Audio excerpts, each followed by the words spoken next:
আসসালামু আলাইকুম। আমি আজ বানিয়ে নিচ্ছি ইলিশ পোলাও। ইলিশ পোলাও বানানোর জন্য আমি এখানে কিছু পেঁয়াজ বেরেস্তা করে নিচ্ছি। পেঁয়াজ বেরেস্তা আমার হয়ে আসছে। পেঁয়াজগুলোকে আমি এখন উঠিয়ে নিব। দিয়ে দিলাম পেঁয়াজ বাটা, রসুন বাটা, আদা বাটা, জিরা বাটা, অল্প একটু কাঁচামরিচ বাটা।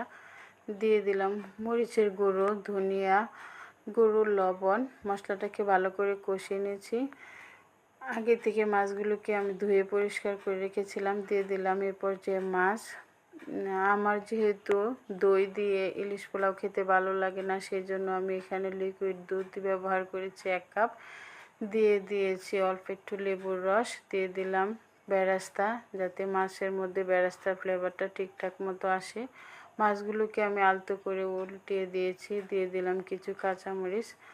মাছ ভুনাটা আমার হয়ে আসছে। মাছগুলোকে উঠিয়ে রেখে দিব। এদিকে আমি পোলাও রান্না করার জন্য কিছু পেঁয়াজ ভেজে নিয়েছি হালকা করে। দিয়ে দিলাম চাল। দিয়ে দিলাম একটু আদা বাটা, কিছু গাজর কুচি, আর দিয়ে দিলাম মাছ কষানোর মশলাটা, যাতে পোলাওয়ের মধ্যে ইলিশের ফ্লেভার আসে।